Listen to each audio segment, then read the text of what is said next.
New at 10 tonight, renewed calls for a change at the top in South suburban Dolton. Of course, we are talking about Mayor Tiffany Henyard. Just sacrificed 32 minutes to an individual that doesn't give a damn about anybody's time but hers. Okay? Hold on to your hats, folks, because we're about to dive headfirst into the wild, wild west of Dolton, Illinois. Have you ever witnessed a political showdown so dramatic it could rival a reality TV train wreck? Get ready, because Mayor Tiffany Henyard's reign is anything but boring. Prepare for a roller coaster of accusations, power plays, and enough drama to fill a season of your favorite scandalous show. The air in Dolton crackled with tension. A regular village trustee meeting, scheduled for a Monday evening, was about to become the epicenter of a full-blown political hurricane. Residents, armed with their opinions and a healthy dose of frustration, were ready to unleash their fury on Mayor Henyard. We are awaiting Mayor Henyard to arrive. We will give another 5 minutes. Mayor Tiffany Henyard delayed the meeting with no explanation. So the meeting started 30 minutes late, a seemingly small detail that ignited a firestorm of resentment. One resident, seizing the microphone, eloquently summed up the collective sentiment. We just sacrificed 32 minutes to an individual that doesn't give a damn about anybody's time but hers. Ouch. That's a burn that even Henyard's thick skin might struggle to withstand. The residents didn't hold back. One after another, they took to the microphone, their voices laced with anger and disappointment. The recurring theme, Clean House 2025. The message was clear: Henyard's time was up. They weren't just voicing their disapproval, they were issuing an ultimatum. One particularly outspoken resident didn't mince words, declaring, "We've got to make sure that we go to those polls, and we vote right, because we cannot let her continue to be the mayor." The intensity in the room was palpable, a potent cocktail of simmering anger and pent-up frustration.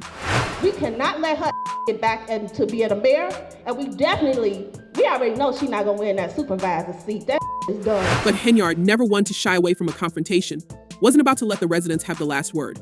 She met their accusations head on, her response a potent blend of defiance and self-assuredness. "The disrespect you guys just displayed at that microphone is unbelievable," she retorted, her tone dripping with disdain. She doubled down, asserting her authority and predicting a resounding victory in the upcoming election. "I have the seat now," she declared. "Whether you like it or not, I am your mayor." She even went so far as to compare herself to President-elect Donald Trump, predicting a landslide victory similar to his. My seat by 82%. Know this, I am gonna come through on a landslide just like Trump did. Know that I will be victorious in the... Bold strategy, Cotton. Let's see if it pays off. But the residents weren't easily intimidated. One resident, undeterred by Henyard's bravado, fired back with a powerful statement that resonated with the audience's collective frustration. "We aren't your subjects, we are your bosses. We are the citizens of Dolton, and you will not continue to treat us like this, because you are on your way out." The clash of wills was undeniable. A dramatic display of political power struggles playing out in a small-town setting. We're not your damn subjects. We are your bosses. We are the citizens of Dolton, and you will not continue to treat us like this, because you are on the way out. The conflict extended far beyond this particular meeting. The FBI was conducting an investigation into the village, casting a long shadow over Henyard's administration. Questions about village spending were swirling, adding fuel to the fire of public discontent. Former Chicago Mayor Lori Lightfoot had also conducted an inquiry into Henyard's financial dealings, uncovering a significant deficit in the village's general fund. The report revealed that the village's general fund balance had plummeted from $5.61 million United States dollars in 22 to a deficit of $3.65 million United States dollars. By May 2024, Lightfoot's investigation also raised eyebrows about Henyard's use of the village credit card, noting a lack of receipts for numerous purchases. One particularly shocking revelation was Henyard's $43,000 United States dollars Amazon purchase on January 5, 2023. The financial irregularities only served to amplify the residents' calls for Henyard's removal. Where they lead, without bias. At the conclusion of this investigation, I will provide an assessment of the findings and the recommendations. The situation in Thornton Township, where Henyard also served as supervisor, was equally turbulent. Trustees Christopher Gonzalez and Carmen Carlisle boycotted a township board meeting, citing concerns over an improperly vetted agenda and a lack of transparency regarding the township's finances. Their absence prevented a vote on appointing a new trustee to fill a board vacancy. Gonzalez voiced his concerns, stating, "Why is there such a desperation to get us to a meeting?" He and Carlisle were wary of giving Henyard undue power, especially over financial decisions. They feared a return to the questionable spending practices of the past. Their actions highlighted the deep-seated distrust and division within the township's leadership. So Annually, Thornton Township has this turkey giveaway, so it isn't anything new. Yet some trustees say that Supervisor Henyard, she is using this to determine. The ongoing power struggle between Henyard and the trustees reached a fever pitch when Henyard attempted to appoint a new police chief, Ronald Burge-Sarr, without board approval. This move was deemed illegal by a village spokesperson, adding another layer of complexity to the already chaotic situation. The appointment came at a time when the former acting chief, Louis Lacey, was facing legal trouble, having been indicted on bankruptcy fraud charges. Burge-Sarr's own past, including lawsuits alleging political or employment retaliation, further fueled the controversy. The Illinois Law Enforcement Training and Standards Board even weighed in, stating that Burge-Sarr was not legally qualified to serve as police chief due to missing paperwork and a lack of recent requalification. The board's letter to Henyard strongly urged her to remove him from public service until the necessary paperwork was submitted and his eligibility was determined. The legal battles continued, with a judge initially allowing Burge-Sarr to serve as interim chief for 30 days before ultimately reversing some of Henyard's staffing decisions. If the board do not show up, we are not able to pay bills. We are not able to handle the business. Adding to the drama, Henyard's landlord filed an eviction lawsuit against her and her boyfriend, Kamal Woods, for unpaid rent. The landlord, Janetta Hull, revealed that the couple hadn't paid rent since August, accumulating thousands of United States dollars in back rent and late fees.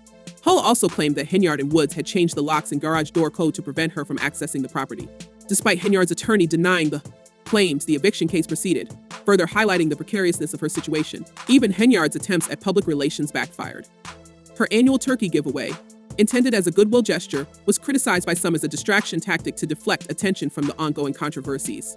Trustee Gonzalez questioned the timing of the event, suggesting it was a desperate attempt to garner public support and avoid addressing critical township issues. The giveaway, while appreciated by many residents, only served to underscore the deep divisions within the community. The political maneuvering and public relations stunts were clearly not swaying public opinion. I got smoked pork ham hocks. I got smoked turkey. Adding to the already explosive mix, Henyard's penchant for self-promotion reached new heights.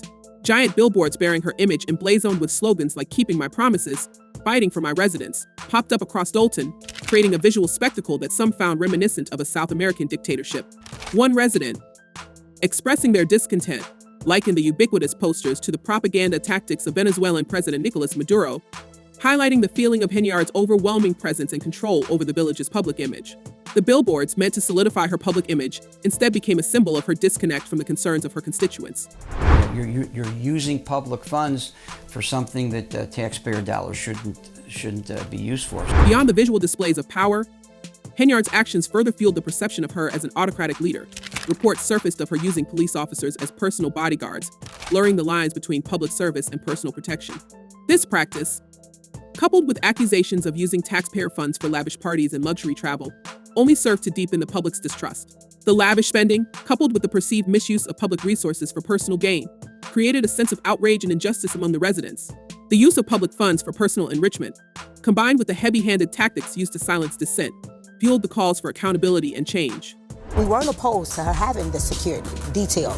We asked how long. The situation escalated further when Henyard called the police on workers removing banners featuring her image and the title Super Mayor.